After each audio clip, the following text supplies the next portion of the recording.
Good morning. Welcome to the webinar on National Grant Writing Proposal. Today we have two very prominent speakers that I will introduce later. Now I would like to invite our Dean of the Faculty of Medicine, Professor Raja Effendi Raja Ali, to give the welcoming speech. Prof. Assalamualaikum warahmatullahi wabarakatuh. Salam sejahtera, selamat pagi. A very good morning. Thank you, Prof. Tan Giok Chin, and thank you for our prominent speakers. On my right, virtually here, Professor Emeritus Datuk Wan Zurina. On my left, virtually here, Professor Dr. Iman Iwana. So dua manusia yang hebat ya, tuan-tuan, puan-puan semua. Don't play around with them. So we are very lucky, very fortunate to have these two speakers. And fair play to Prof. Tan Giok Chin to have this.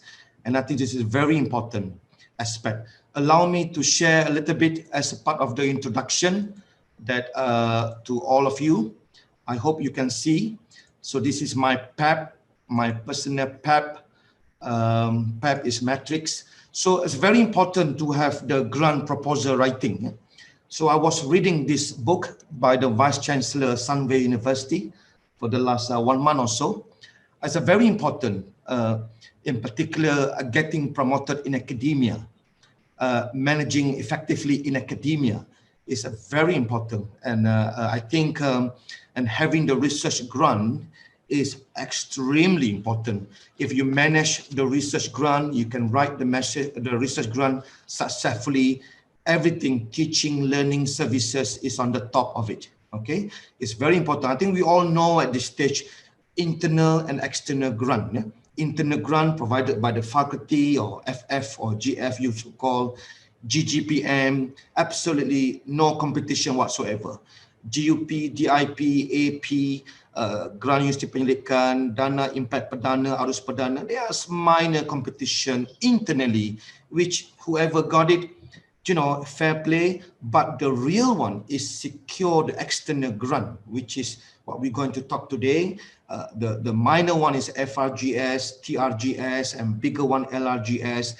And don't also forget about the grant from the industry, from the NGOs, from the international, from the Newton, from the MRC scale, or any form of professional society you can Google. So I think having this grant, more importantly, external grant, is very important. If you read the books, Getting Promoted in Academia or Managing Effective in Academia, having the grant is really will fly you high.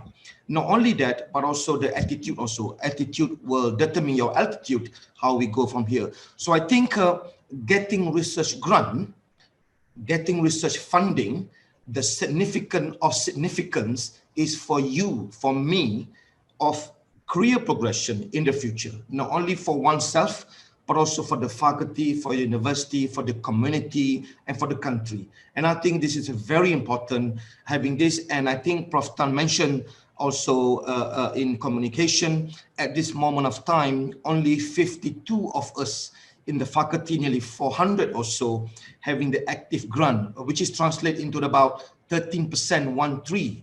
This is not a premiership liga, you know. And if you talk about FRGS, 91 only people from the past until now own it. And this translates into about 22%. So I think it's still very small. The data speak by itself. But I think the good thing is that you guys, all over here in the faculty here, are the brightest and the best brain to join our faculty. And I strongly believe this can be nurtured. This can be creating, and this can, if we want to predict the future, let us, all of us, create the future. Meaning that having this grant is actually par excellence for our future career ahead. So I think, again, I'm not going to spend too long. And of course, this conditional movement control order is coming into place again. Please, please, please optimize your time, reading, writing something, or, you know, aim for the next 30 days or so. FRGS next year need to be planned from now. So I think there'll be a lot of tips and tricks will be given by our two eminent speakers, and you are lucky to get two of them. They are very busy as well, and we are blessed and honored to have Prof. Ima. Thank you again, Prof. Ima, to be with us, and Prof. Datuk Wan Zurina. I'm sure we can learn something about that. And of course, I also realized on the top of that, we also dealing with SPPU version 7. So what? Life goes on. We have to monitor our time. And I think this is the thing that we have to do. So I think with you as a brightest brain here, I've no doubt that you will excel. And it's very nice that I was reading last couple of months or so by Emily. I know Emily before in the Nature, you know, secrets to writing a winning grant, bit and pieces that she's writing, and what are the tips and tricks about winning a research grant. So I think everybody saw this before in the faculty meeting, and at the fingertips now, who are in the boxes here, we know, but we actually would like to encourage all of us to be the top right corner, where not only we have a lot of publication, high impact publication, have impact to the society, have impact to the community, and also in the top 10% journal, but also a lot of grants that we can secure for the career progression for ourselves, our university, our faculty, and our community, so that we are compatible with the rest of the world in Asia Pacific, in which we need a lot of experimental development grant or project that we need to do, you know. So I think with this, I thank you again for our eminent speakers, and I hope we can share something within an hour or so with two eminent speakers. And thank you so much for joining us, and have fun listening to this. Thank you. Assalamualaikum dan salam sejahtera. Back to you, Prof. Waalaikumsalam. Thank you, Prof. Tekan, for the inspiring speech. Allow me to share a screen also.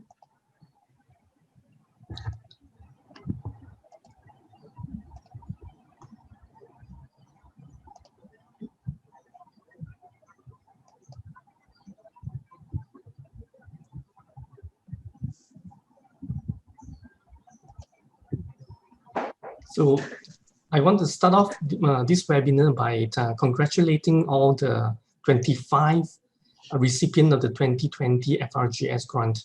So well done to everybody. And you have brought in actually 3.6 million to the faculty. So that is a huge amount. So congratulations to that.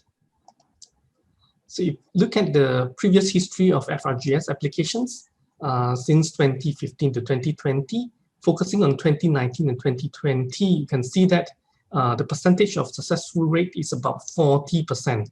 So the more you can see now, the more you submit a proposal, the likelihood, the increased number of successful recipient will be there. So our target for next year, 2021, will be about 100 proposal. If we can achieve 100 proposal, that means we will be able to get roughly around 40 proposal successful recipient.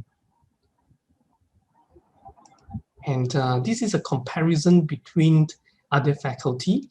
So this year, we did fairly well. We are number 2 in the whole university of getting the number of FRGS grant. We are 25. FKAB, who has been actually number 2 previously, is now number 3. And FST has always been number 1. And for your information, FST has 76 proposals submitted. Their successful rate is about 50%. So if we can achieve 40 proposals, then we might be able to beat them next year. So we should submit about 100 proposals. So hopefully everybody works towards that and get the 100 proposals submitted for next year. Okay, so today we have 2 very prominent speakers for the webinar. We have Emeritus Professor Dr. Wan Zurina Wanga and Professor Dr. Ima Niwana Sulaiman. I will first introduce our first speaker for today's webinar, Emeritus Professor Wan Zurina Wanga. who has been serving UKM for the past more than 40 years. She is no stranger to us. She has held various administrative posts, including the Deputy Deans of Academic Affairs, the Deputy Director of Research of UMBI. She was also a member of the UKM Senate, a member of the University Boards of Directors. She was also internal auditor for MIRA for UKM. She is the first faculty member to receive the Faculty Research Leader Award in 2005. If I go on and read all the CV of Dato' Wan, I think it will take another half an hour. So without further ado, I would like to invite Dato' Wan to give her speech. Thank you, Dato' Wan. Let me unshare this.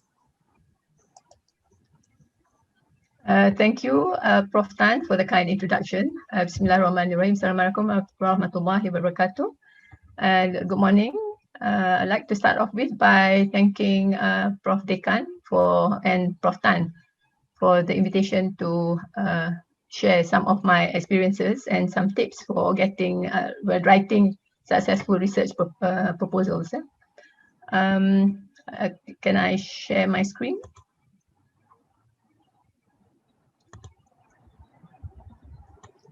Yeah. Okay. Can you see that now? Yeah, actually, welcome to these two talks to the participants. I wanted to have some idea of the type of participants, what type of proposals the participants are interested in, and so that I can sort of say a bit more for that particular, but I didn't get many replies on from the chat. But anyway, thought I will share some do's and don'ts for this type of grants. Yeah. Why is that right? So I think Prof. Dekan mentioned a little bit just now why academics have to look for research grants. I just wanted to reiterate and emphasize that getting research grants is actually essential for progression of academics. And this can be in terms of quantity and quality. The quality actually comes from competitive research grants. Competitive research grants will be grants at the national level and not internal university grants. Yeah. So all academics should be should try to obtain grants, where there is quite a bit of competition. It is a requisite of any university getting grants, and it's KPI of research university. MIRA takes into consideration the funding grants that is obtained by lecturers, by researchers, and by PIs, principal investigators. And also research grants, internal research grants are actually fairly limited. Grants previously as an RU, we used to get quite a bit of funding under RU funding, but now it's fairly limited, and we have to look for other sources of funding to look for research. But so there are also we should also go for try for international research grants as well as industry, because there's quite a bit of points that we can get when we get international grants. And I think there has been efforts to do this by researchers, yeah. And of course there is recognition, yeah, by people who evaluate in terms of the amount of funding that a university gets. So I just wanted to highlight that developing ideas. So if you are fairly new researcher, you haven't had research grants before, and you're trying to apply for one. So you have to have an idea, and from that idea, you develop research objectives, and then you see that where the research objectives fit the funding mandate. Yeah. So that means you have to identify what type of grants will be suitable for this type of research objectives. And then you develop the proposal. And the thing is, when we are looking for for grants, yeah, it helps very much to have a mentor to look over or to help in how to, I will say this a few times, crystallize your research, your application into a proposal, so that the chances of success will be higher. Okay, so the idea is actually the scientific content. So the scientific content for competitive grants, it has to be something novel, and again, has to fit the mandate. So it could be an observation during practice. The practice here will be in the clinical practice. It could be your interest. It could be a topic that you are passionate about. It is current, and the problem that you are trying to address in terms of the research problem is actually quite pressing. Yeah. It has to be practical, has to be useful, and there is an actual research problem to the thing that you are trying to solve in the form of the proposal. So from there, you develop research questions, and then you develop the proposal. So when you're starting, here I mentioned again, yeah, you could be an interest or observation, or you could be discussing with the clinicians, yeah, like we had meetings with the cardiovascular surgeons, and one of the cardiovascular surgeons actually mentioned his observation that his patients, there's two types of patients when they are on the table. There's a younger, 45 years old, and there's an older patient, above 60. So from there, you can actually want to investigate what is causing, and it could be translated into a grant. Yeah. So, and bear in mind also that getting research funding, doing research is the start of building of expertise. So if you're looking for promotion or to get to progress as an academic, you have to have research grants. As mentioned by Prof. Dekan just now, you have to have research grants because that will sort of fuel for your in the building of your expertise as a researcher and as an academic. If you have no idea, if fairly new and you're not quite sure, you're uncertain how to go about getting the very first research grant, then you can seek advice from senior members of the department or faculty, or even outside the faculty, if you're fairly new faculty, in terms of mentors or also peers. Yeah, I mentioned here, seek advice from senior. This is you as a young researcher. But I also would like, I'm not quite sure whether senior members are here as participants, but the senior lecturers also can approach younger lecturers, new lecturers, and give ideas. Yeah, give ideas so that there's a two-way communication. You don't have to wait for the new lecturers to approach you to suggest ideas. Yeah. It's a suggestion. Yeah? It is not. It's not. Forcing people to do something, but it's actually to help you in terms of the research that you do. So some tips on getting cutting-edge ideas. Yeah, these cutting-edge ideas. I think there isn't any choice. You have to read. Yeah, we noticed. Yeah, a few of us noticed that. I think because of the presence of the social media and all that, so time is fairly limited. So there's people are reading less in terms of scientific articles and all that. So you getting ideas is a problem, or not so prolific in terms of coming up with ideas. But I think reading articles or journals like Nature or Science, for instance. Can be not social media, yeah? Nature or Science or scientific journals can actually trigger getting ideas. So here I put Nature and reading strategic plans of big institutions, yeah, because the strategic plans of NIH US, for instance, they have got their strategic plan for 5 years, and you can see what is current, what is the problem.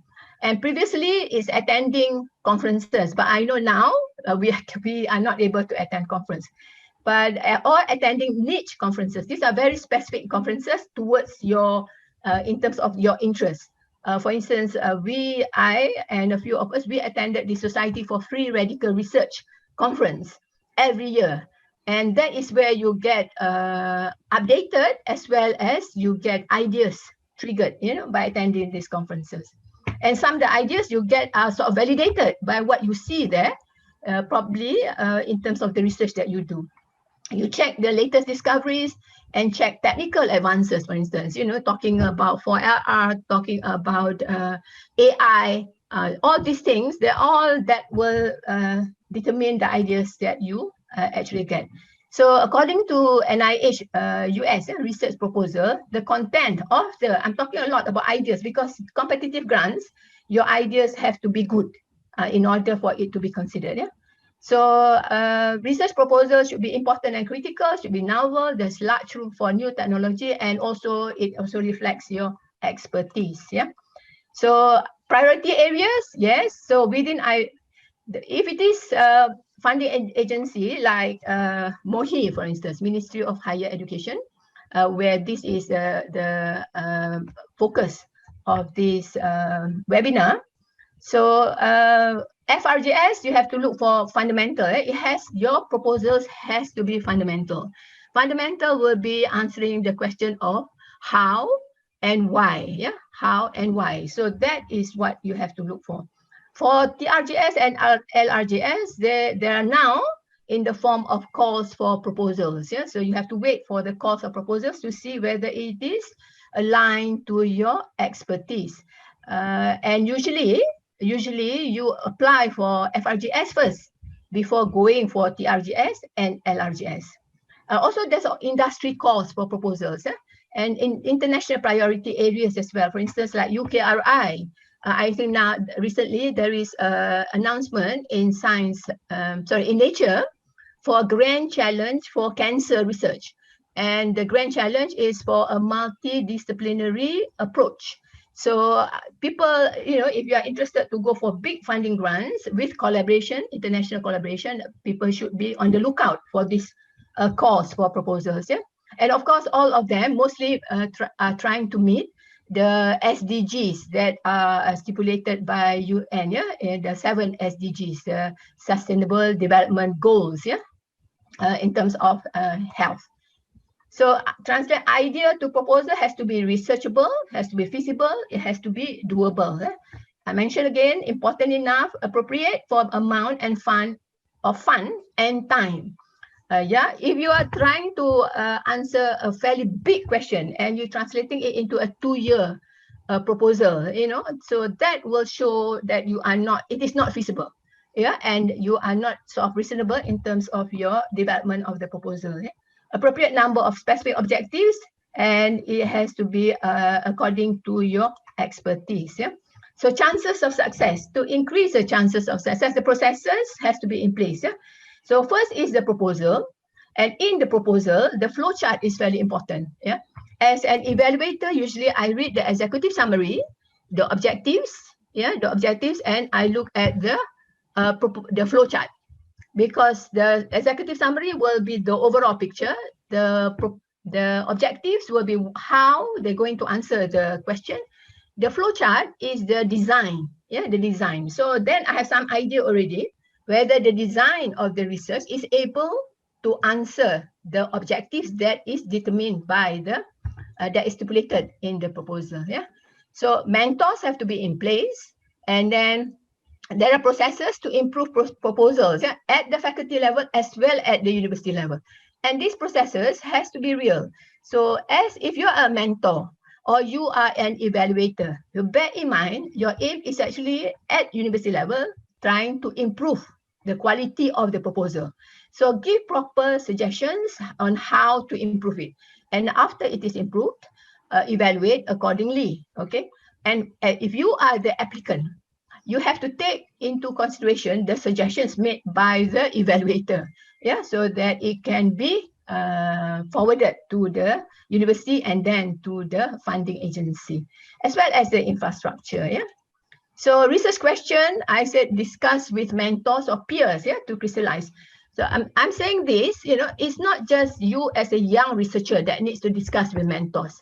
Even a very experienced researcher, we still, even when I was still active in the department, we still discuss amongst ourselves on the type of research or the research that we are applying for. For instance, with previously Prof. Musama, Prof. Yasmin, Prof. Susanna, we will discuss and say, oh, are we thinking of applying for this? What do you think? So there is a research culture going on in the department where you talk about research, you talk about ideas to apply for grants. Again, to crystallize ideas and thoughts, and this will increase success, because people will give a different approach or different ideas or thoughts in terms of what you are trying to do, to determine scope, to determine the potential, to get criticism and suggestions. So don't be sensitive about your proposal. Don't be sensitive and say, oh, you are shy to ask opinion, to get opinions from others. Don't be shy, because even senior people, even experienced people, we still discuss, because it's part of the research culture that should be going on. To draw expertise as collaborator, you have to talk to the clinicians if it involves clinical samples, so that the clinicians will give, if you are in preclinical, for instance, and you are trying to apply for a grant, you can talk to the clinicians and tell them, is this reasonable? Do you see this type of patients in your clinic or in your wards? And for the clinicians, talk to the preclinical, for instance, and see whether, no, it can be done. You are trying to address something, you see this, is there an answer for it? So it is both ways, it is not just a single way. So then you have a collaborator and you establish linkages or networking. If it is international grants, then there is. So you have to prepare a fantastic research proposal. So it should be clear, should be concise, should be convincing, and it should be complete. And it should be sort of almost zero typo error, because if you are careless about your proposal, it reflects on you as a researcher.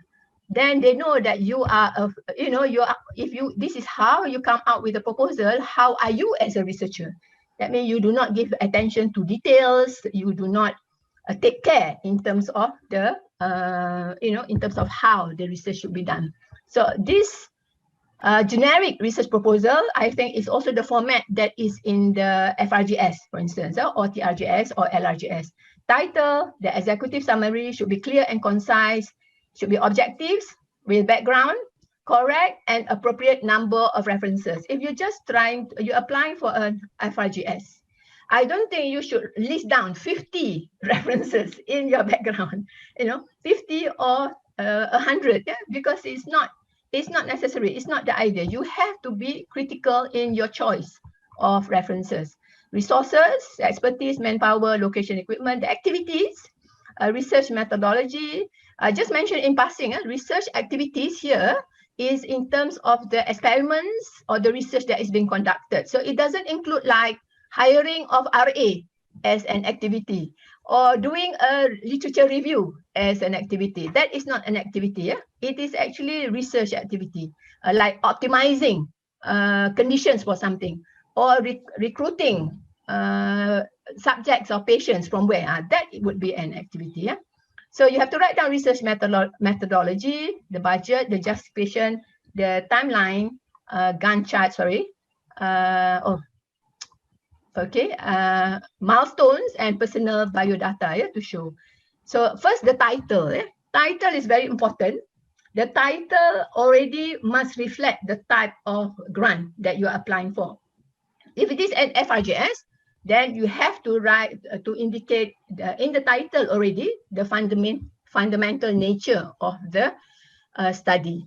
So don't put prevalence as a title, prevalence of something in the FRGS application, because prevalence is not fundamental, or incidence is not fundamental. So it has to be a fundamental, it has to reflect the nature of the fundamental nature of the grant proposal. So title, we were looking, Prof. Nafilza and I said there were about 10 applications with elucidation, where the title has got elucidation. Yes, that's fine, because it reflects the, excuse me, the fundamental nature of the study. The only thing, I'm not quite sure whether they were all successful. Mechanism of something, unraveling something, or you can go straight away, mention the subject matter, sort of activation of a certain signaling pathways is the cause for metastasis, for instance. That could be, you can say directly the subject matter. So again, I reiterate, the fundamental nature for FRGS is how and why. And I should mention also that TRGS and LRGS are also fundamental. Yeah, are also fundamental. So you must indicate the fundamental nature of the grants. Yeah. So I guess executive summary is the most important part. Yeah. So you have to include everything, it must be clear, and include all the necessary information. It is listed there in the form. Yeah? You have to have the background, you have to have the aims, you have to have the methodology, the expected outcomes, and the application. And all this in about 300 words. Yeah. So keep the background to just one sentence, objective one, but the methodology has to be clear. And what are your expected outcomes and how this is going to be useful. Yeah. So executive summary should be clear, and I think this all part I think is sometimes missing from the executive summary of the applications. Yeah? So highlight research problem and how it's going to be solved. So you have to go straight to the point. If you're studying, say, something about colon cancer, don't start off with cancer in general. Yeah, start straight away with colon cancer and what is the problem that you're trying to address in your proposal. You should also mention a little bit of preliminary data. This is to support, that means you have done some background, but not too much, yeah? And use concise language. When using concise language, the idea is that when you are doing the applying for the grant, if you put your finger on the word and the meaning is still conveyed, then the word is unnecessary. So that is how you should write. Yeah? So research background, introduction, never assume that review know what you mean. Reviewer know what you mean. Refer to literature and thoroughly and present to a clear rationale the proposed work. Yeah. So again, the background, science clearly. So I here limit to about 20 references. Yeah, just 20 references, less than 20. Usually about 10 to 15 is sufficient. So you have to choose, yeah.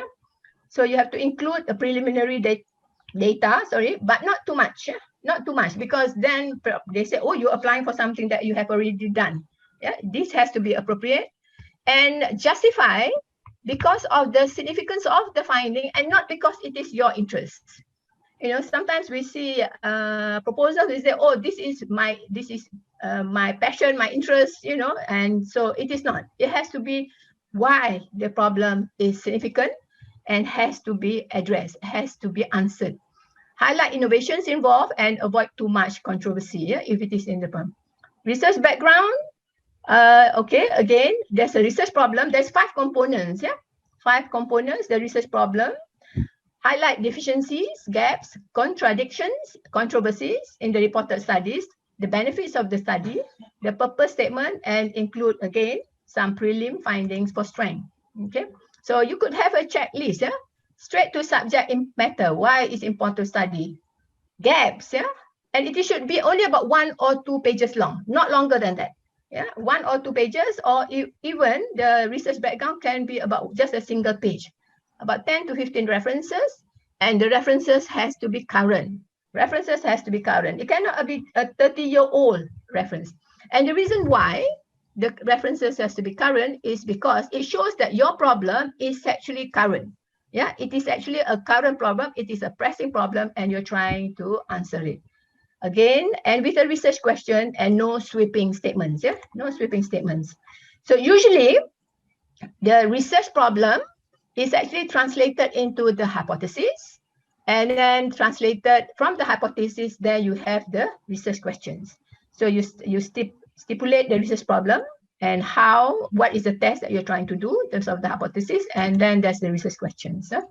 So research problem is usually about 1 paragraph, no references. There's no references usually in research problem.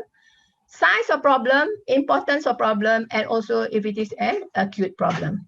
Then you develop the hypothesis. The hypothesis is to be tested. It's not a null hypothesis. Yeah, this is you have to test, mention the hypothesis, and you have to flow from the research problem, and this will be translated into the hypothesis is translated into general objective. Yeah, general objective. Okay, so research questions. usually research questions are about 4 to 5 questions. Yeah, 4 to 5 questions for sort of 2 to 3 year project proposal. If it is FRGS, if it is too small, two research questions, then it might not be sort of it doesn't justify in terms of amount of money that you're asking. And if it is too many also, then it is not feasible. How can you achieve something if it is only a 2-year project? So the sequence of the research questions, the research questions will determine your research specific objectives. Yeah, the specific objectives are your measurable objectives that you are going to answer. Yeah, so you pose questions to be answered. Okay, so here general objective, remember, is testing your hypothesis. So translate your hypothesis into general objective. Your specific objectives is actually measurable here. This is the important thing, measurable parameters. So it has to answer your research questions that you post, that you post in your proposal. I'm referring to the fundamental grant FRGS form. Yeah, so it has to be appropriate, I mentioned, and usually when you arrange the excuse me, the research specific objectives, it's called specific objectives. It has to follow the chronology of the research. So the first one is optimization of something. You have to optimize something, and then you go on to do whatever experiments. Yeah, so it has to, the chronology has to follow actually the sequence of your experiments that you are going to conduct. Yeah, so when going to do the research methodology, it has to be clear approach to answer hypothesis. The design must be clear. Learn and use new technology. Yeah, especially if it is the trans at TRGS and the long term. And for TRGS, you must show connectivity. Yeah, connectivity, because if your individual projects under TRGS and LRGS can stand alone, then automatically it will be rejected and say they will say just apply for FRGS. Okay. So sequence should follow for methodology, should follow objectivity, brief, it should be brief, not in detail. You don't have to give details, but with sufficient details in terms of sample size, calculations and all that, and include a flow chart. The flow chart is really important. And I mentioned here, I like to mention the flow chart is actually, again, it's a write up a summary of your experimental design. Yeah, the flow chart is not activities, so you shouldn't include in the flow chart. Again, you put hiring of RA, buying chemicals. No, that's not what the flow chart is for. The flow chart is to show the design. So if you have 3 arms of treatment, 3 arms that you are testing, so you should show the 3 arms and what are the parameters that you are measuring and what are you are trying to do. Yeah, so that is the flow chart. So here flow chart is not a list of activities. Yeah, so study design, parameters measured, data analysis, and it has to follow the chronology of your objectives. Yeah, so when you write the methodology, cannot be all over the place. Follow the chronology of your specific objectives as well. Yeah, so then it is easy for people to evaluate. Okay, here is again methods, how data was collected, how results were statistically analyzed, and you can have subheadings. Yeah, and the golden rule here is a golden rule I mentioned: supply sufficient information so that the study can be understood and evaluated. That is the golden rule, but don't have to write every single detail. Yeah. Okay, so no grantsmanship turn a bad idea into a good one. So you have to start with a good one.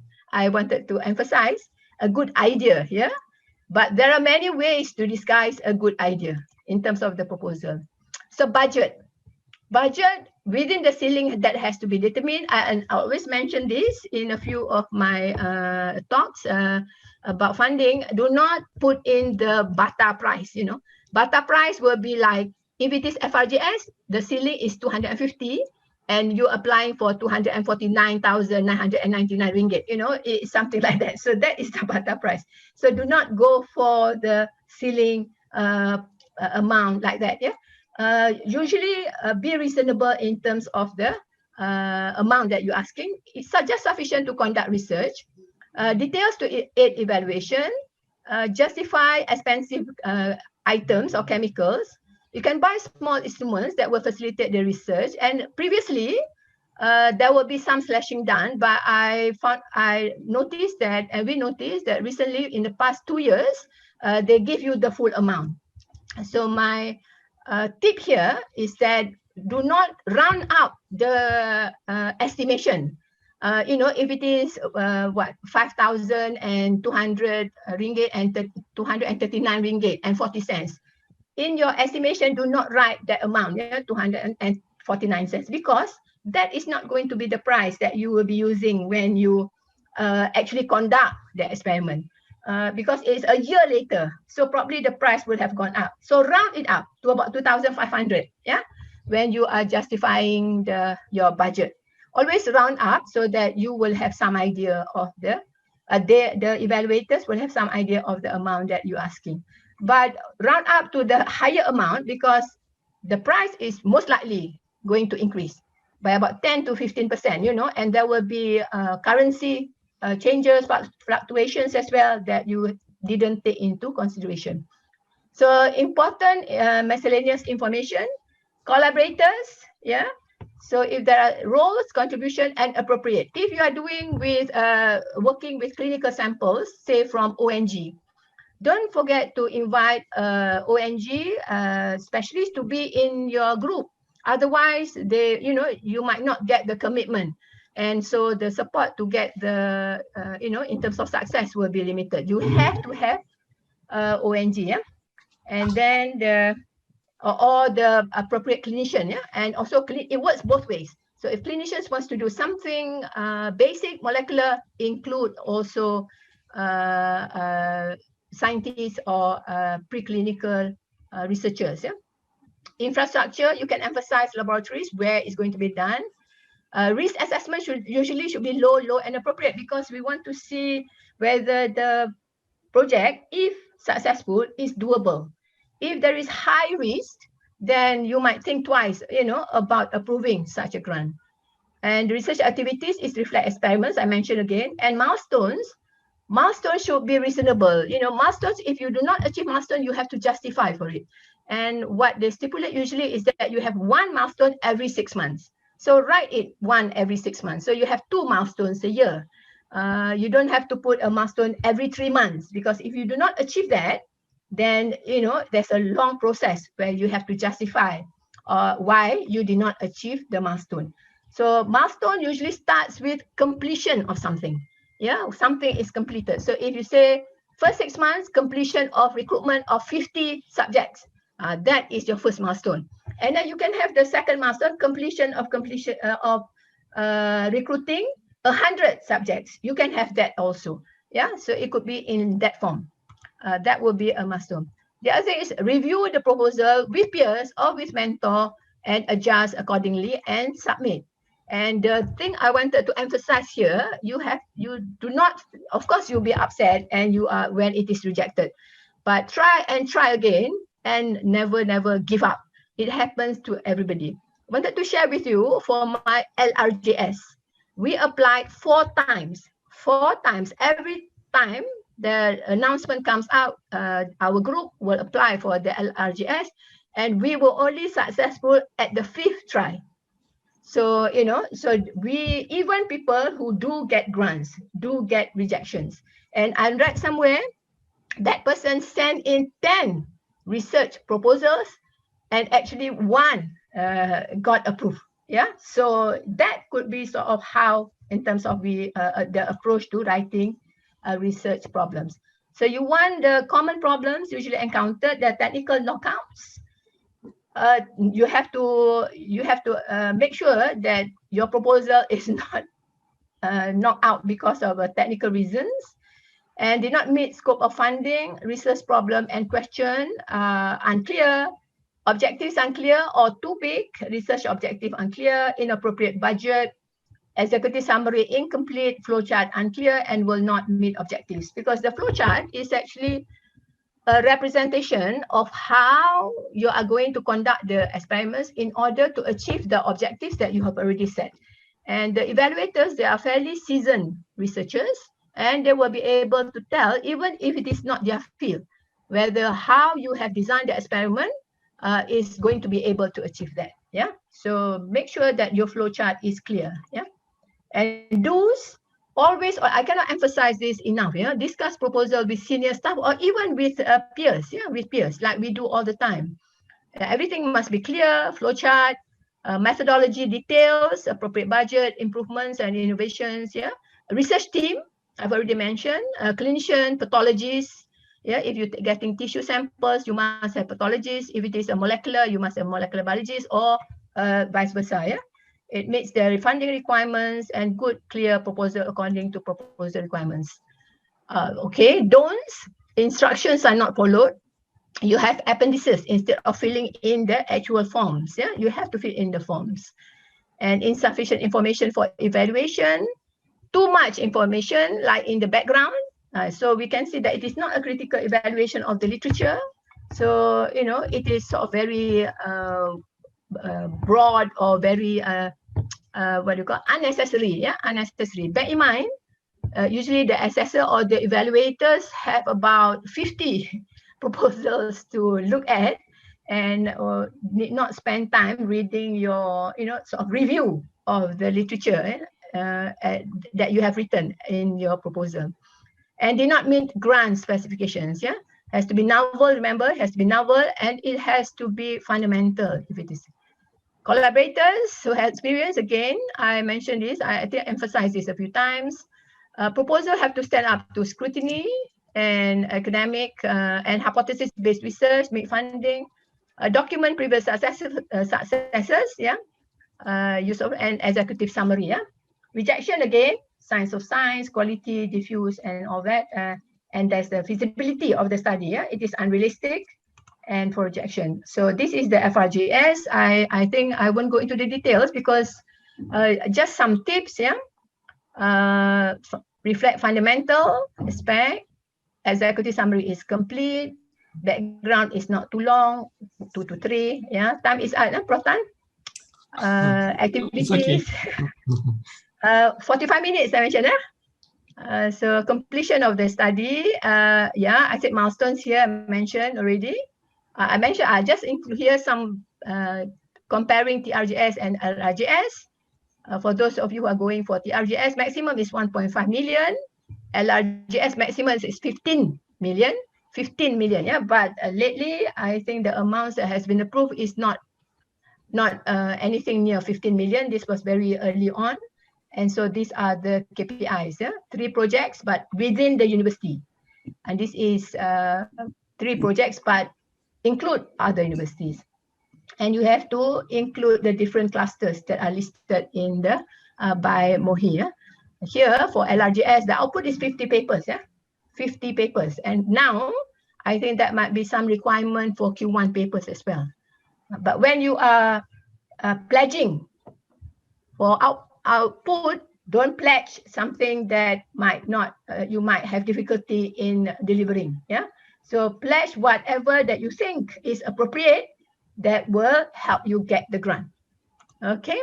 So this is the summary, start or step up.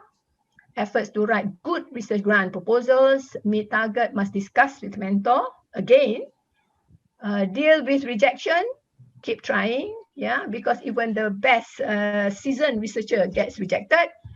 Okay, sorry. And set no limits. Yeah. For me, if there's more grants, the merrier. The merrier. So you try as an academic, try to get as many grants as possible. So again, meet funding mandate, the science of it, your idea, what you're trying to address.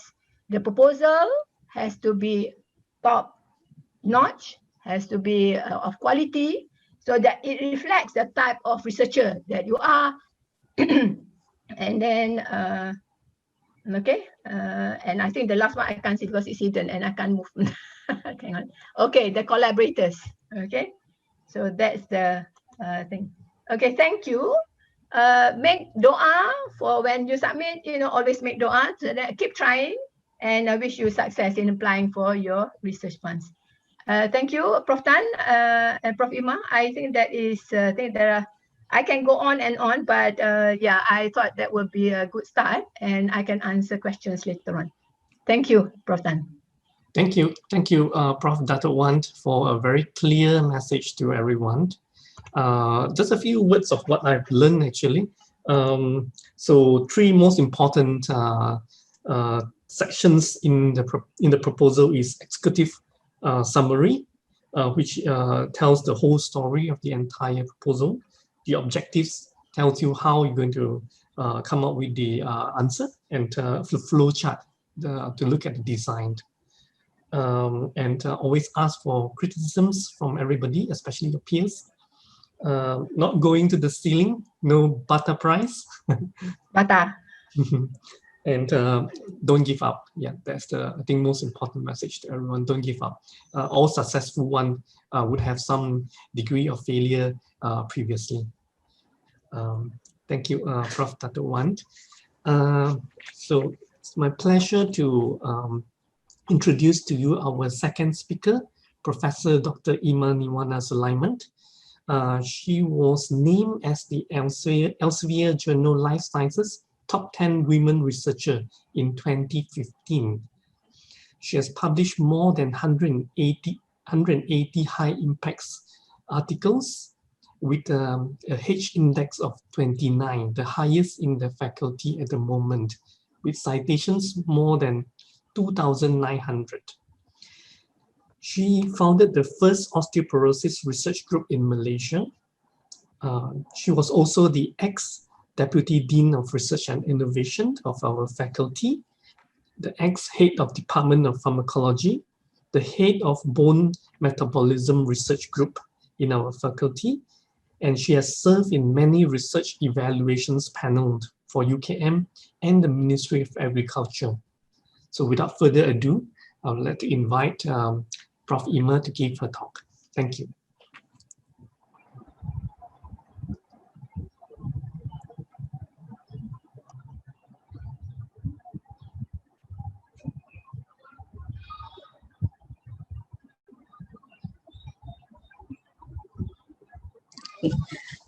Assalamualaikum and good morning.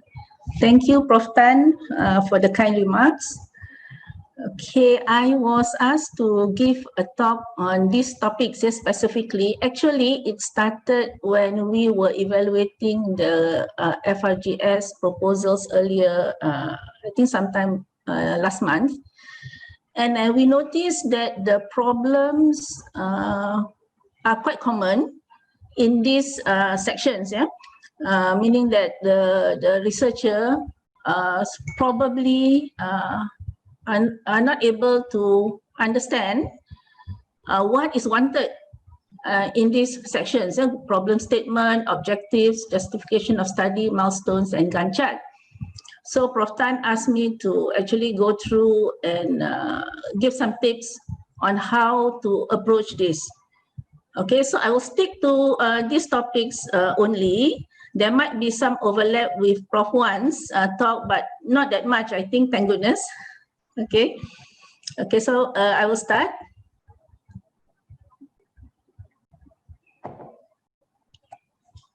Okay, this is the first part of the FRGS form, and I think TRGS and LRGS is also similar, except that Prof. Wan has explained that you need collaborators from different parts, from different areas.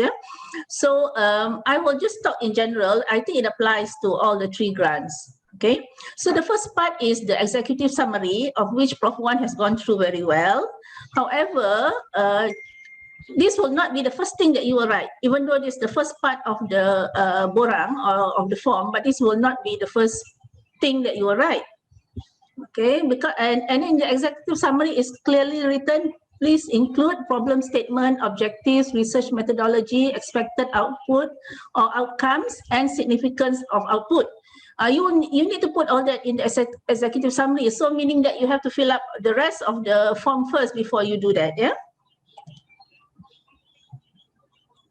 Okay, then the next part of the form is the detailed planning. And again, it's listed problem statement, hypothesis, research questions, and literature review. Okay, so you don't do the first three first. What you should do is to prepare the literature review first, because that will set your mind. Yeah, you will get into it. That will set your mind into the research that, or into the problem that you want to research. Okay. So you do the literature review first. So this is the part of the borang that you should do first. Okay. So what is the literature review all about? Because sometimes when we reviewers read literature review, it is very confusing. It is very confusing, and in the end, we do not understand what it is that you want to do and why you want to do it. Okay, it's very important that it's clear why you want to do it. Okay, so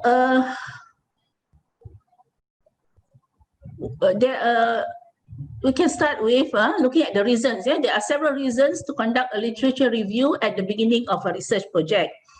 So the first reason is to familiarize yourself with the current state of knowledge on your topic. It is important that you yourself understand the literature, okay, the current state of knowledge, because you have to understand it first before you can make the reviewers understand. To ensure that you are not just repeating what others have already done. Okay, this is something Prof. Wan has mentioned just now. Do not just repeat, but you have to be doing something else. Yeah. The third one, to identify gaps in knowledge and unresolved problems that your research can address. Now, this is very important. Yeah, because why do you want to do research? Because you want to improve on the knowledge that is present currently.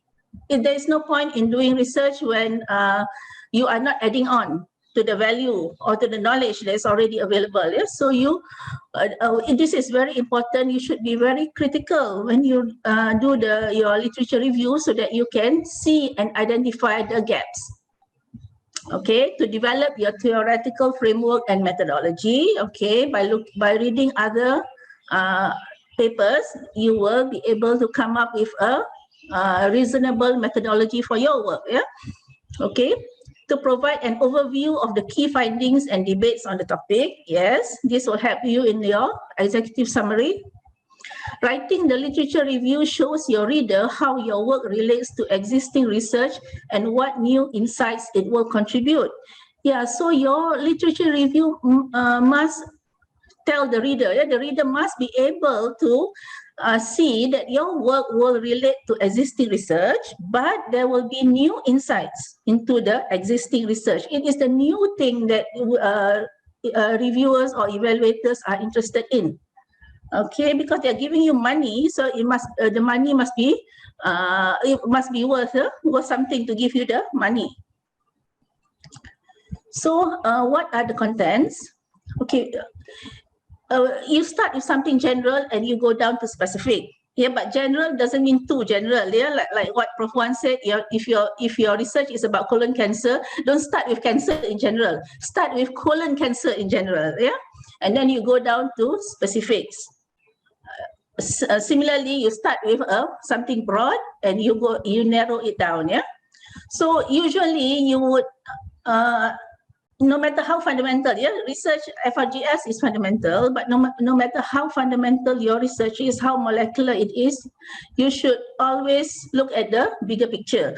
What is the problem that this work that you're going to do will address? So for us in the medical faculty, it's usually what disease condition or what health issue that we are going to address.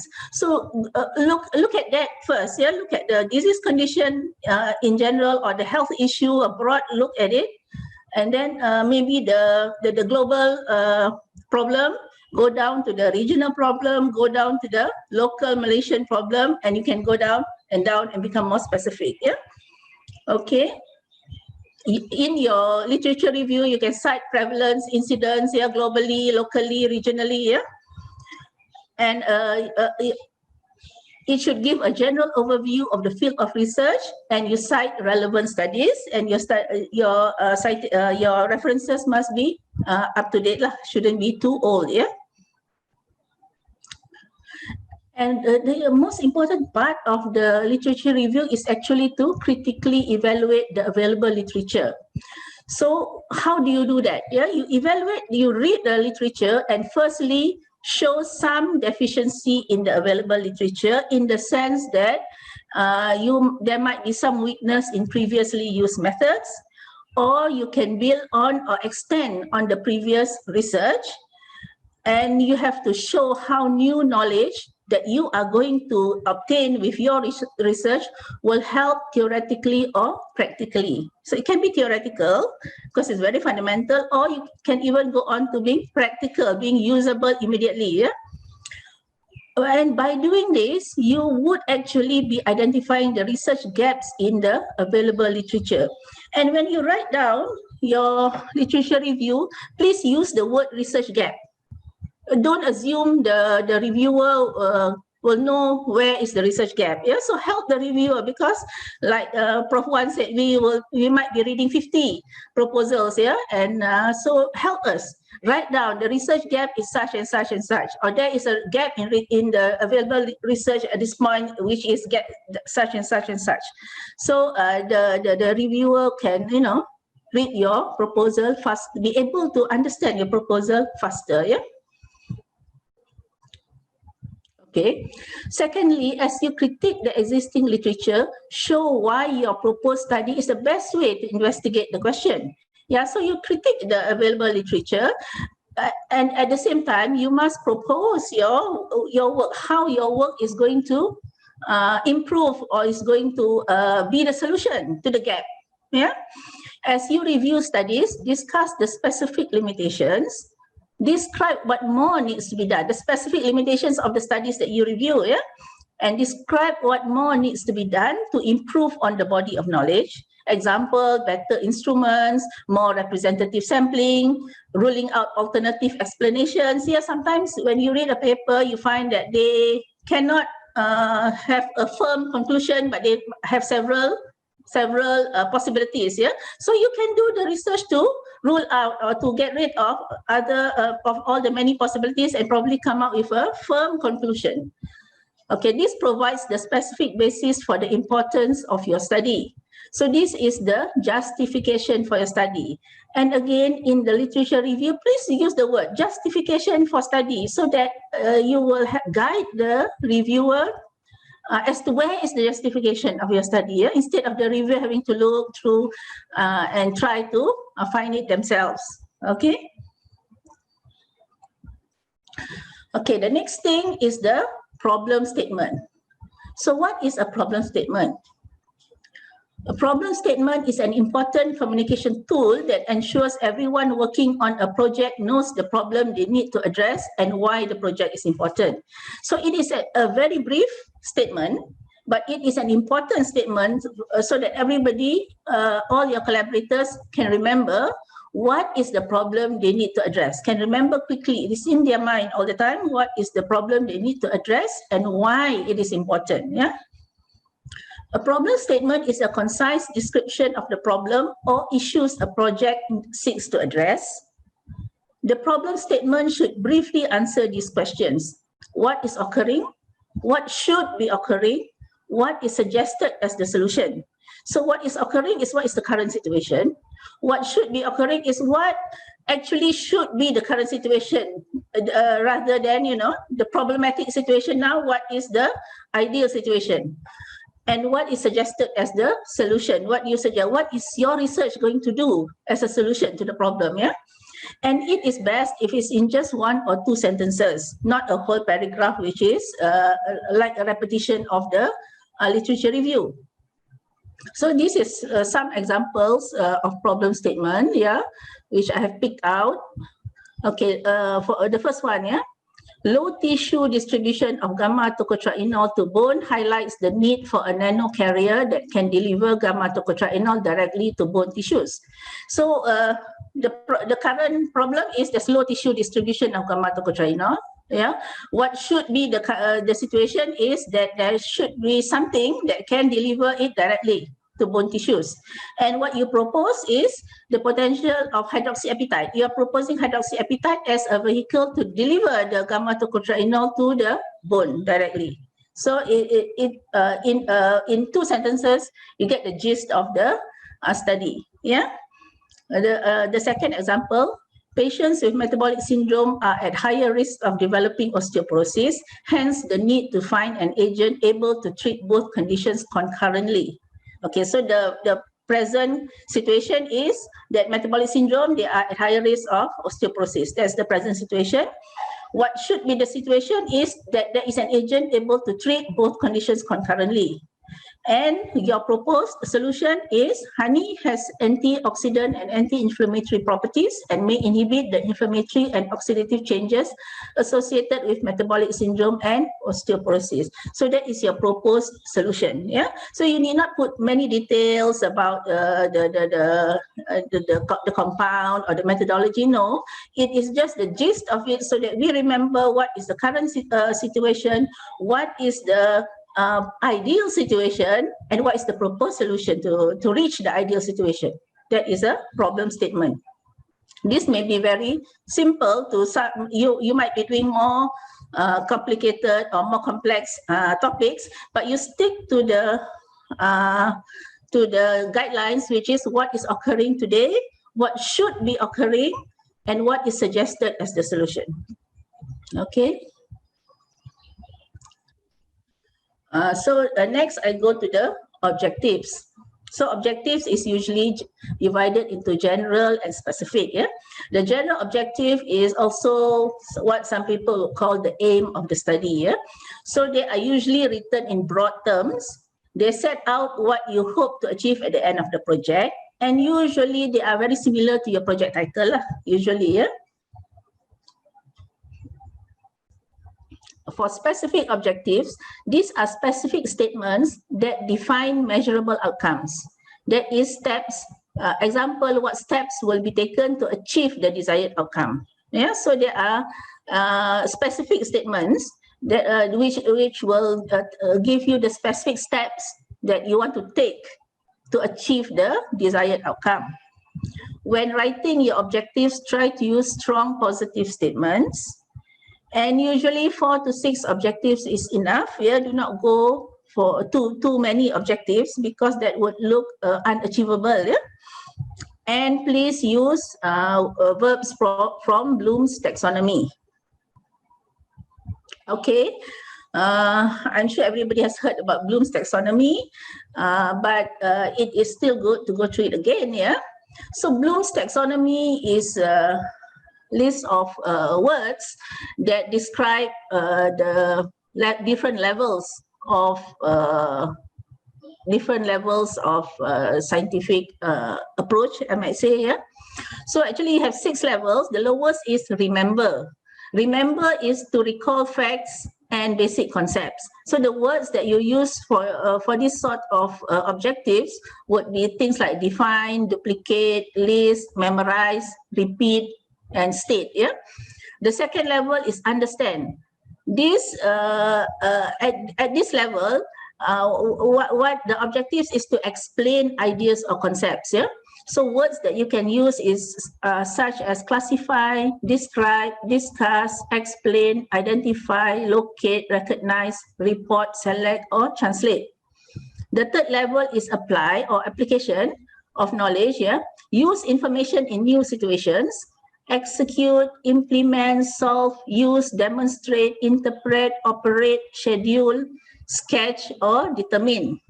Okay, usually we use, in our quantitative studies, we use the word determine lah, yeah. The next level is analyze. This is a higher level where you have to actually draw connections among ideas. So words that you can use for your objectives will be differentiate, organize, relate, compare, contrast, distinguish, examine, experiment, questions, or test. The next level is evaluate, where you justify a stand or a decision. The words that you can use is appraise, argue, defend, judge, select, support, value, critique, and weigh. And the highest level there will be to produce new or original work. And the words that you can use is design, assemble, construct, conjecture, develop, formulate, author, investigate.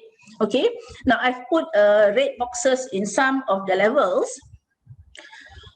for our purposes. Yeah, let's forget about the first level. Yeah, don't go so low down. Okay, the second level, if one of your objectives, maybe the first objective can be of that level. Yeah, you may want to identify something. Yeah, identify a bacteria, for example, or identify a target molecule or something like that. Yeah, so the first your first objective can be identified, but keep it as just one objective. Yeah, the other objectives at least, yeah, go to the third level. At least use the word determine, because determine implies that you have quantitative data, you have statistically analyzed the data. Yeah, so at least use the word determine. Yeah, okay. And then sometimes when you have 2 or more treatment groups, you may go on to the next level, which is analyze, and you may use the word compare. Yeah, you can use the word compare or differentiate, yeah, things like that. And I'm not very sure about the evaluate here, whether it's applicable to our to us. Yeah, but there are some research projects which come up with innovations, yeah, with new instruments or algorithms or things like that,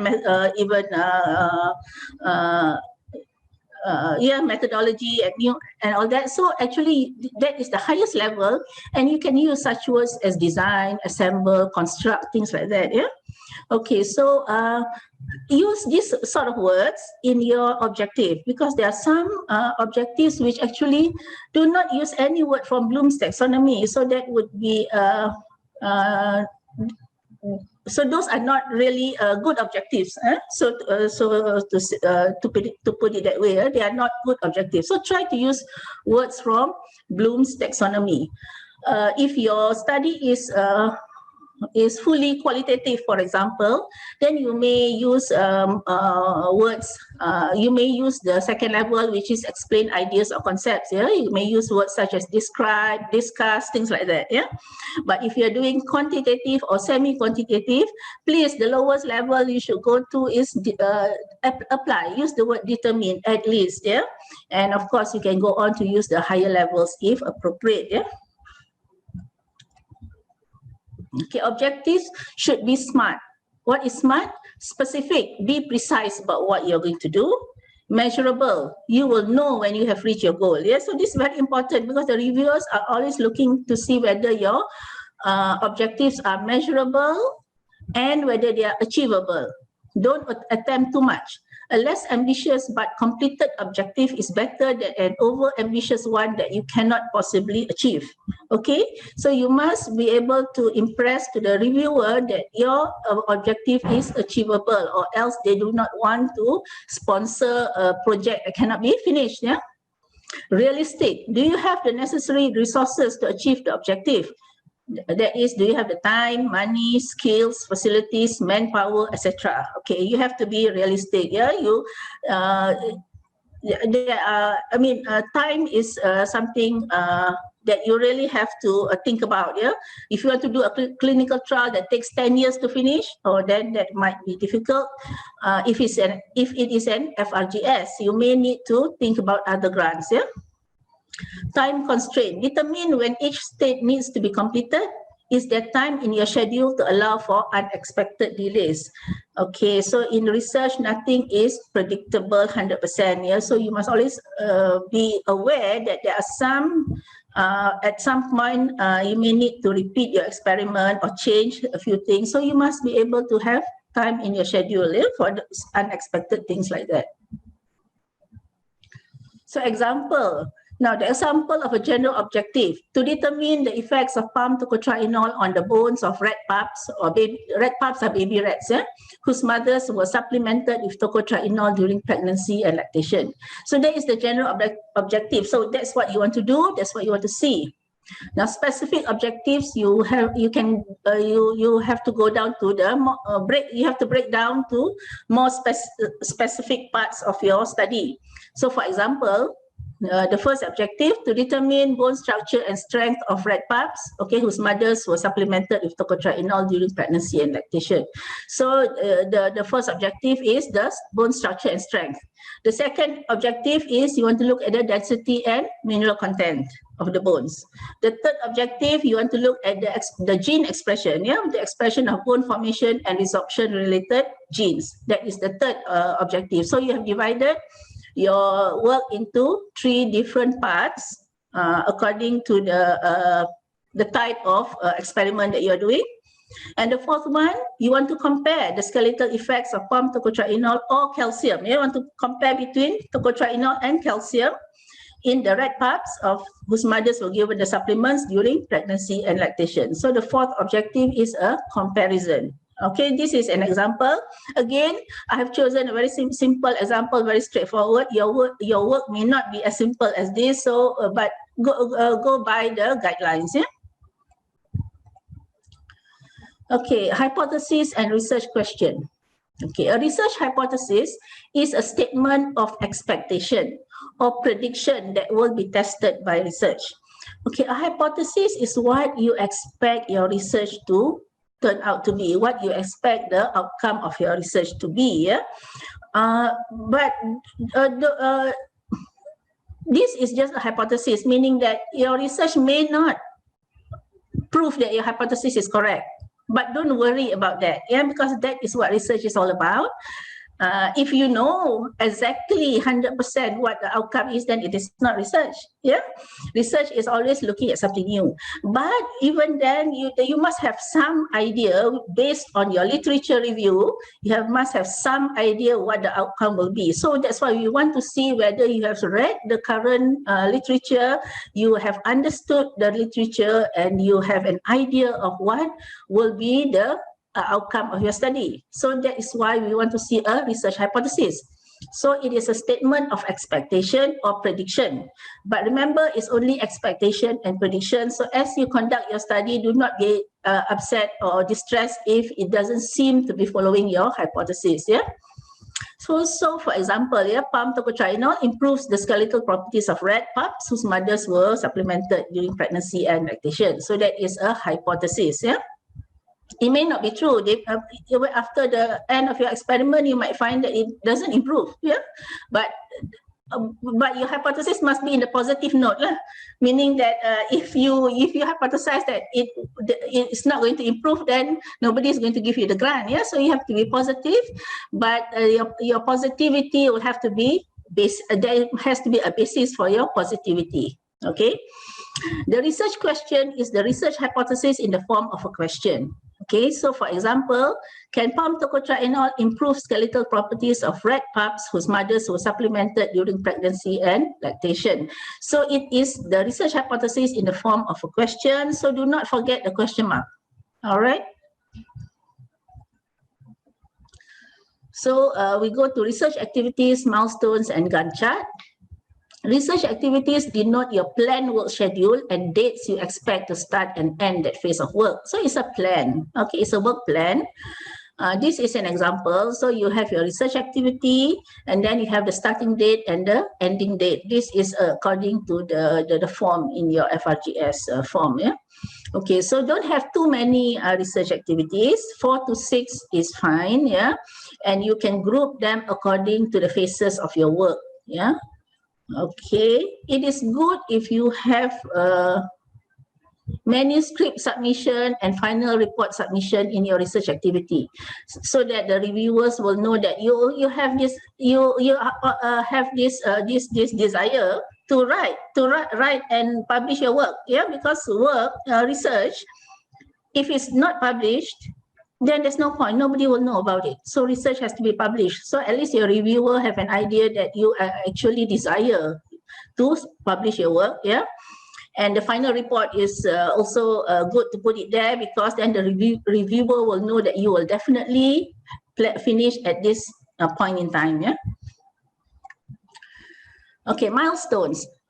So researchers usually find it very difficult to write milestones because they are not very sure what is a milestone, what is the difference between milestone and research activities. Yeah. Okay, now it is a difference. There is a difference, yeah? It is different. Now, milestones are, okay, a project milestone shows an important achievement in a project. The milestone should represent a clear sequence of achievements that incrementally build up until your project is complete. So, a milestone is an achievement. You imagine your project, you divide into maybe 4 or 5, and each phase must be completed before you can move to the next phase. That is a milestone. Yeah, the phase must be completed. You must achieve, not just completed, but you must get some data, some result, some outcome from that phase before you can move to the next phase. That is a milestone. Okay, so it's a clear sequence of achievements that incrementally build up until your project is complete. Yeah, because you need to know as you go along, you need to know whether your project can continue or not. Okay, because if you, for example, a phase of your project failed to achieve the results, fail to achieve the result, fail to achieve the milestone, then you know that the project actually cannot proceed. There's something wrong there. Okay, so that is why it's important to have milestones, so that you can detect whether there's something wrong in the work, in your project before the end of the grant period. It's no point if after 2 years then only you know that your project has failed. That is a failure. Yeah, there's no point in that. Yeah.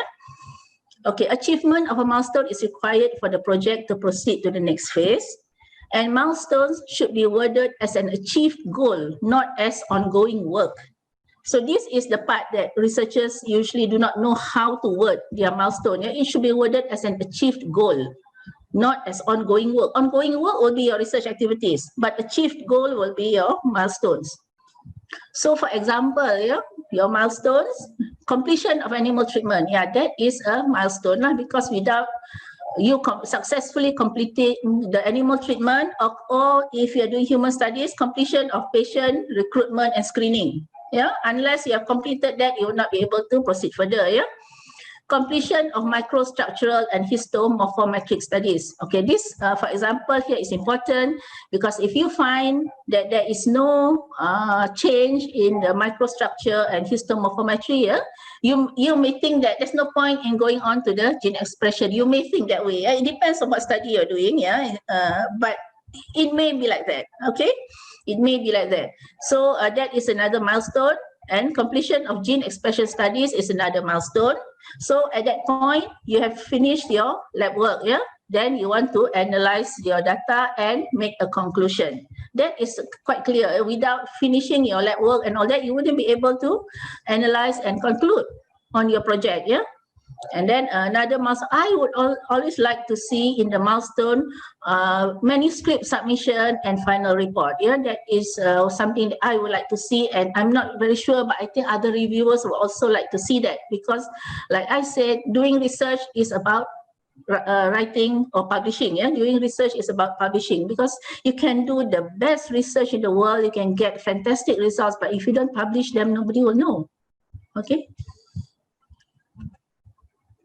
Okay, next is the Gantt chart. So researchers are usually confused between these three: research activities, milestones, and Gantt chart.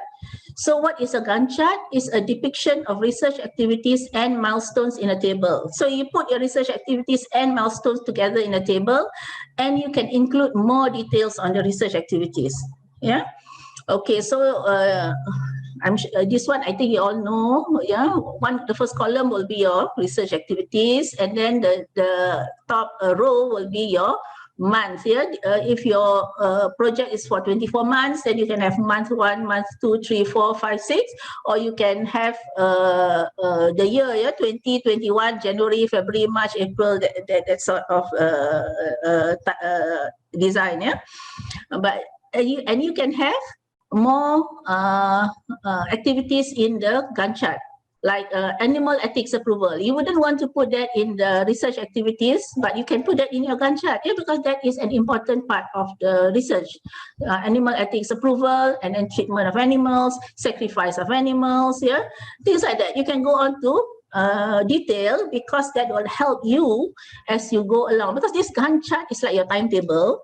So you can put details in it, as much detail as you want, to help you along in your work. Yeah, but of course not too many. You make your Gantt chart so big, then your reviewer will be overwhelmed by such a long or big Gantt chart. Yeah, so don't do that. But you can put more details, and then you put your milestone in the Gantt chart according to the dates that you have proposed earlier. Yeah. Okay, so finally, please make it easy for your reviewers. Yeah, we are always reading so many research proposals. So try to please make it easy for us. And it's very simple to make it easy for us actually. Yeah? Use the correct grammar and spelling. Short, clear sentences. Okay, so correct grammar and spelling cannot be emphasized too much. I cannot emphasize it more, yeah, because it is a pity if you have a good scientific project but it gets rejected because your grammar and your spelling is so many mistakes there. Because like Prof. Wan said, it reflects on you. Grammar and spelling reflects on you. So if your grammar and spelling is all over the place, then the reviewer will not be convinced that you can conduct a good study, a good successful research project. Yeah. And use short, clear sentences. Yeah, please don't copy and paste all the long sentences from your research articles.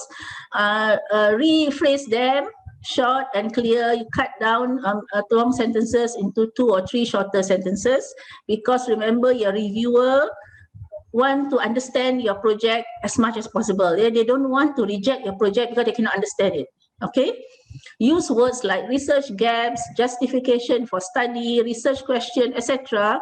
in the literature review to make it clear to the reviewers you know exactly why you are proposing the study. Yes, we want to know why you are, we want to know that you know why you are proposing the study. Yeah, you must it is very important that you know why you are doing this study, and to know for the reviewers to know why, to know that you know, you must be able to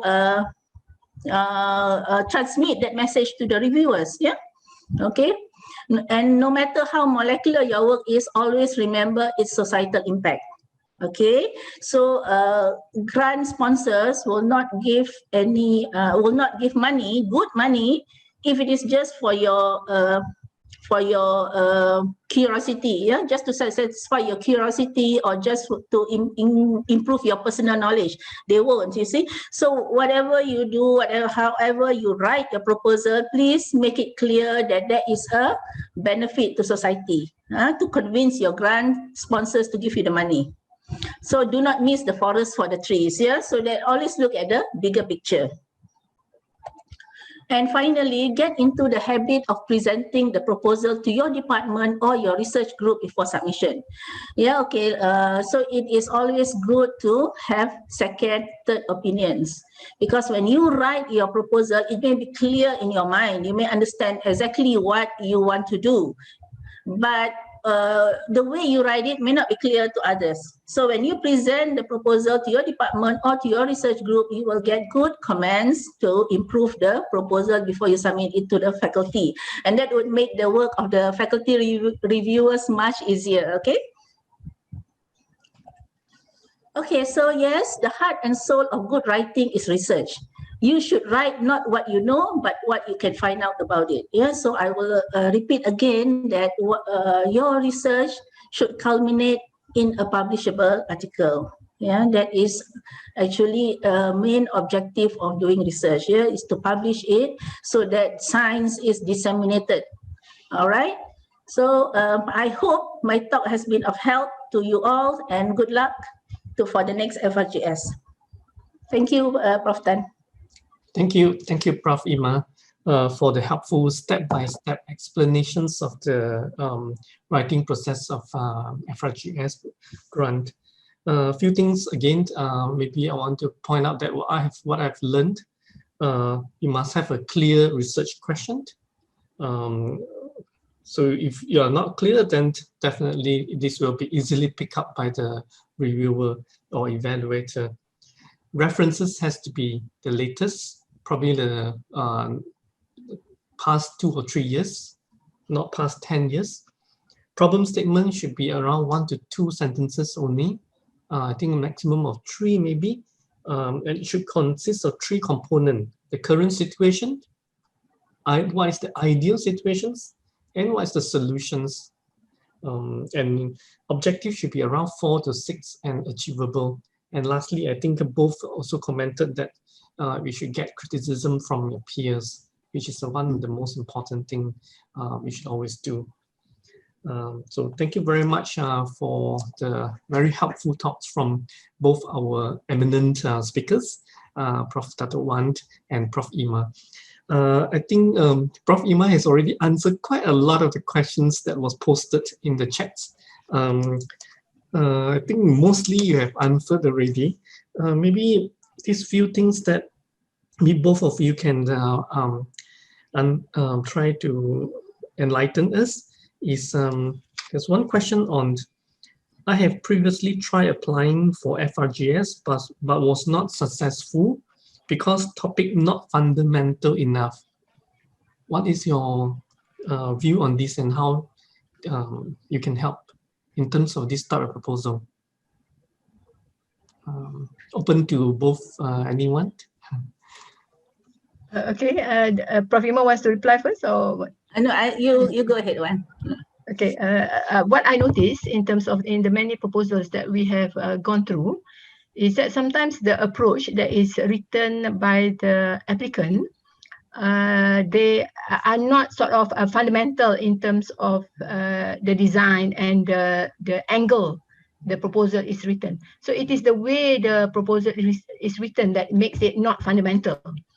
So if you're interested to do something, you have to highlight and angle it so that it is it looks like it is fundamental lah. So I maybe I'll give an example. I won't say you know, somebody wanted to find out. Okay, I'll give an example. Somebody wanted to find out why, in spite of procedures in place to prevent, in terms of health workers, why they still get TB, although procedures are in place, right? So, so when the proposal came in, the way it was written was that they wanted to do a questionnaire and look at, say, is it the attitude, is it the practice, or is it the regulations that is the problem? So they've already identified the factors that may contribute to this occurrence of TB amongst the health workers. But if it is fundamental, your question is actually, you are trying to find out why people still get TB in spite of procedures are already in place, in spite of, you know, why. So then your angle has to be that why. And then you identify what are the factors. You know, you do not come in saying that you want to do a questionnaire and you have already identified what the factors are. Okay, so we try to, you have to try to angle it so that it answers the question of how and why. Maybe shall I give another example? I will I can sort of angle it. Okay, the bottom line is that after having gone through so many proposals, I can actually angle whatever proposals and make it like it is fundamental. So then it, you know, that's why it will help if you, you know, you have evaluation at the faculty level and make so that the highlight of the proposal is actually fundamental. Prof. Haikal's, for instance, Dr. Haikal's proposal, when it was first proposed, wasn't fundamental. So we suggested it so that it is, the approach is fundamental, and it was, you know, it was successful. I hope Dr. Haikal don't mind me sharing it. There's a few proposals now when we angle it. The word is angle it, you know, so that it is fundamental lah. So this is just the way the proposal is written. to highlight the fundamental aspect of the study. So that it meets the funding mandate lah. So it comes with, I think, it requires, how is the writing of the proposal lah. I think that will that will meet the requirements of the funding agency. Okay, thank you. Thank you, Dr. I can give some more other examples about the, maybe Prof. Ima has got something. I think Prof. Wan has explained it quite clearly. I mean, I would say the same things, but maybe I just add an example because I have read a proposal from a surgeon who wanted to do this particular procedure and see whether it is successful in our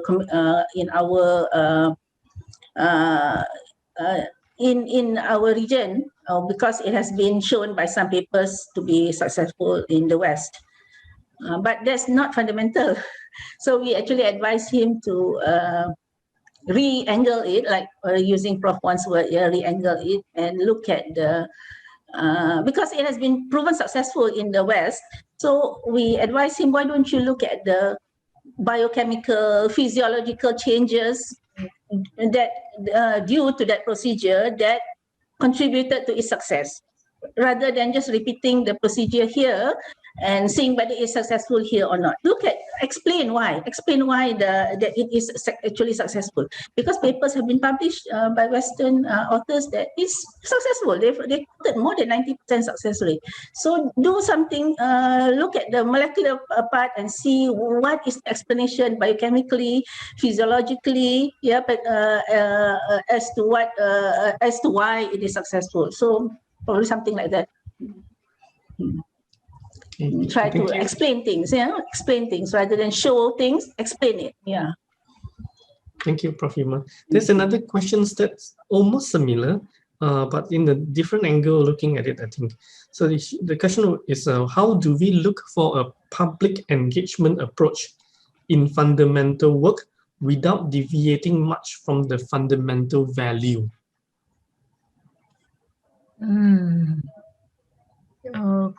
Public engagement approach in fundamental work with helping working builder. Okay. Public engagement approach. Okay. I'm not quite sure. Sorry, I'm not quite sure what is meant by a public public engagement approach. What that means in terms of the word. If it is to engage the public, is it in fundamental work? Probably this sort of So it's actually engaging the public. So this one is more of social sciences, isn't it? Then if it is more of social sciences, then there will be some fundamental aspects of what are the factors, determinants of factors factors that determine public engagement in whatever you want to. So that could be the approach lah. So then you are actually trying to determine or identify what are the factors that determine the public engagement of that particular thing that you are trying to do. Is that the, I'm not quite sure whether Dr. Jaya, that is what you meant when you say public engagement approach in fundamental work. So factors that determine public engagement for that particular thing that you are trying to get them engaged in, or what? So usually when we talk about social science or more of social social science work, so it's usually more of determinants, it's identifying factors, although identifying is low level in terms of fundamental aspect lah. So when you want to identify, then maybe there should be some intervention as well. Intervention, and then looking at how the intervention is actually will be testing the factors that you have identified. Yeah, something like that. I don't know whether that answers your question, Dr. Jaya, but you can always, we can always discuss it sort of face to face when the PKPB is over. Maybe Ima has got something to add. Yeah, just to add that fundamental doesn't only mean laboratory work because I think being lab people, we have just given examples of laboratory work that is fundamental.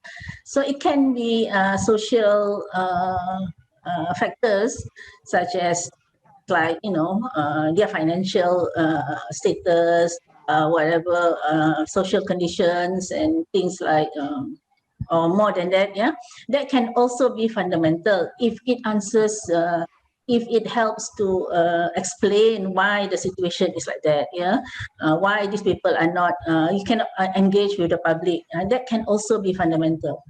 Okay, thank you. There's a few more questions just came in. One is, what are the informational support needs for carer of children with cancer? Is this considered a fundamental topic? Informational support needs of carer of children with cancer. Informational support needs of carer of children with cancer. Means the carer of the children's, the needs of this carer. Supporting it can be more fundamental, but I think this one has to look at the individual proposal and see how we want to approach it and make it fundamental, in terms of the details. Because I'm not an expert in it, but I will have to look, read the proposal, and then see how you can, we can make it fundamental. That would be something that I want that can be done. Okay. I just wanted to share. I know unless Prof. Ima wanted to answer that one, I thought I wanted to answer this question given by Dr. Esther Low. She asked about, because I mentioned that my LRGS was actually submitted 4 times before I was successful in the fifth try. Actually, it's not so much the changes that I made to the proposal. It's more of the topic, I think I replied. At that time, my topic that I applied in was on aging, and aging only as a topic only became a priority for proposals later. So it was the topic. They didn't think that it was a big enough topic, important enough topic, until somebody announced that we are an aging nation, and we have to look at, WHO announced that we are, the world is aging and all that, and then only it became a priority. So it is not this. So the proposal sort of are not changes made to the proposal. So I wanted to sort of relate this. If you have already one proposal that is rejected, you cannot make sort of corrections according to what the evaluator has said, and then resubmit it, because then they will say, this proposal has already been rejected. Yeah. I would suggest to, change the title, everything, have some aspects of the previous proposal in your new proposal, and then only resubmit. Yeah, don't submit a proposal after making corrections to the next round, because they have a record. And they were, they were saying that some of the reasons that for rejection was actually it was not novel enough, things like that. So don't resubmit the same proposal. Change the proposal, have some aspects, not necessarily all, of the previous proposal, and then resubmit. And and then of course the fundamental aspects can be highlighted again, and some things. So don't submit because it will be rejected straight away. So that was just. Sounds like you have a better vision than the evaluator for the aging proposal. Oh yeah. That's why I said we were sort of ahead with our sort of our proposal. Another question I think quite relevant. I think a few have asked this question. Reviewer commented that PI does not have a previous work on the proposed topic. Should I publish first, then apply again? Oh, okay. Yes, usually the reviewer is quite, what do you call, sympathetic or quite understanding of new researchers. New researchers that make young researchers, you know, they are sort of fresh, they come back from with PhDs or just graduated. So they will have they won't have that many publications. But if the publications sort of relate to the current study, then it is an advantage actually. It is a definite advantage to have publications to show that you are an expert in that area. So it's good to have a few publications to indicate your expertise in the proposal that you are applying lah. So if you haven't got any and you're venturing to a new, then according to the assessor, it is a high risk proposal because you are not an expert. So it is a high risk proposal because you know, you haven't published before. You are still venturing into the field, so you do not have the necessary expertise to make the proposal a success, you know, to conduct the research. I would suggest for you to include a collaborator who has previous publications in the study. Usually, if you are I probably forgot to mention this, new researcher, it's good to have a senior person as a co-researcher. So they know that there will be mentoring in place, and these co-researchers will be able to guide, you know, or to help the new researcher to conduct the research. Yeah. So this is where collaborators play a role. Yeah, collaborators play a role, not just in the discipline, you know, like getting samples, or if it is molecular and you're a clinician, you are going to do something molecular, so you need a preclinical person to do. But also somebody senior, if you are a fairly new researcher and young researcher venturing into a field that isn't your, you haven't published before. So find a collaborator who has published in that particular field. So they know that this is the group, you know, this is a group, then that is part of that collaborator. So that would be a second way to what do you call, address lack of previous publications in the particular research that you are venturing into, that you're applying to for. Okay, Prof. Tan? Okay, thank you. Prof. Ima, I think there's some questions specifically for you. Does ethical approval is considered one of the milestone? No, I don't put ethical approval as a milestone. Because you don't have, I mean, you can only list 5-6 milestones at maximum, so don't waste it on the ethical approval, but you should put it in your Gantt chart. That should be the first activity in your Gantt chart, is ethical approval. Okay. Okay, thank you.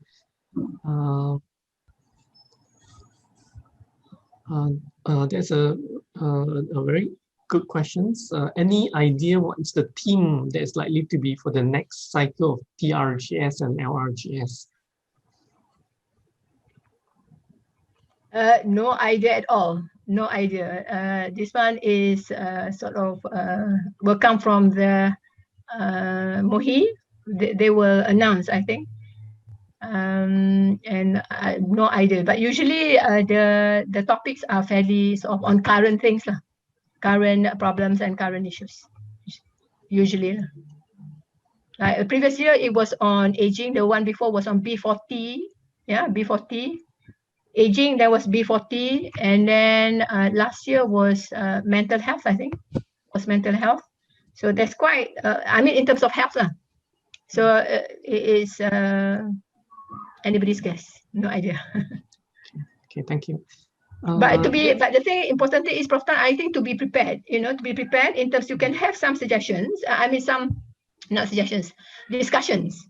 you can have some discussions so that the proposal will already sort of, is already there, still in rough shape, but that can be sort of molded into a final proposal once the call is out. So have discussions. By all means, the discussions should be done earlier, so that it is not, when this comes, there's always a very short timeline. And then with the researchers being very busy, there won't be much time to meet and do. So if the proposal is almost sort of is forming, that it's just putting the final touches, and it is already, then you can do a really good proposal. So have discussions in spite of not knowing. It could be, or possibly it can be tweaked. Your proposal could be tweaked to address the calls for the proposal. You can always tweak it to make so that it is relevant to the calls. Okay. I think these questions perhaps needs to look at the proposal. So question is, may I ask how to describe the fundamental in FRGS, or how fundamental can be the angle to the title? So I think this one needs to look at the proposal in order to answer, isn't it? Yeah. Yes. Yeah, I think this one is from Dr. Aida, Dr. Aida Jaafar. Yes.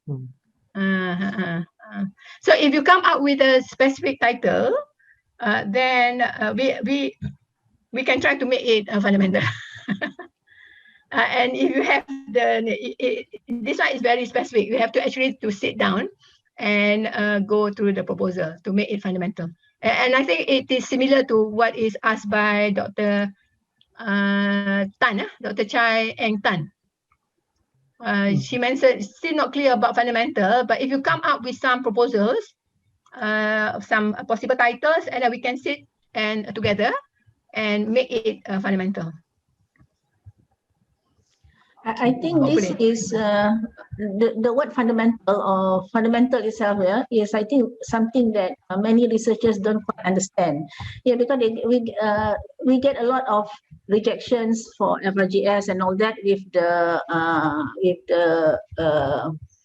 reason for rejection as being not fundamental enough. Yeah, so researchers get very pissed off. What is meant by not fundamental enough? Yeah, so so I think probably the researchers, if you are not sure whether your research is fundamental or not, you can approach one of the senior people and you can sit down and look at your proposal.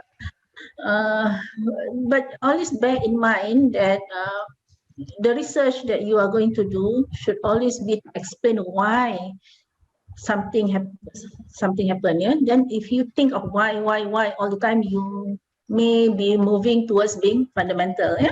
Yeah, but then again, it is specific to the proposal. Yeah, so it's good to have the proposal in hand and discuss it with somebody first. Yeah. Okay. Thank you. So for your information to the attendees, there will be one workshop for Pemudian somewhere in the end of November, and one more in the early December, and one more in the early January. So and Prof. Datuk Wan and Prof. Ima has already kindly agreed to be the facilitator. So, I mean, some of them perhaps. So thank you very much for that. I think maybe one last question. KPI set common themes for both TRGS and FRGS? Is it common themes for both TRGS and LRGS? Oh yeah. Usually there are common themes. Yeah, the calls for proposals are usually common. It can be either in the form of TRGS or LRGS, if I'm not mistaken. But FRGS are not. FRGS is open. Here mentioned, I see Dr. Ikram. It's not. FRGS. It's FRGS. There's no call for proposals. FRGS is open. FRGS is open, but TRGS and LRGS, I suppose maybe he meant LRGS. Then will be common themes. Okay, I think it's 11 o'clock already. So thank you so much for both speakers, Prof. Thank you. Wan, Zorina, and Prof. Ima. Thank you so much for being here with us. Thank you, Prof. Raja Effendi, the Dean, for being for the opening speech. I would also would like to thank Encik Bukhari, Encik Haidil, Puan Rosanna for setting up this webinar, and all the attendees who comes forward. Just want to say the last word is please be persevere. Even though if didn't success in the last round, please resubmit again. I think if you keep persevere, eventually you will prevail. So thank you so much, everybody, for attending the webinar. Thank you. Thank you, Goodbye. Tan. Thank you, Prof. Tan. Thank you. Thank you, Ima. Yeah, thank you, everybody. I hope you all apply for the grants. The more, the merrier. That is the If you all apply often enough, you will get it eventually. yeah. More the merrier. So Yeah. okay. Thank you. Bye. Bye. Bye.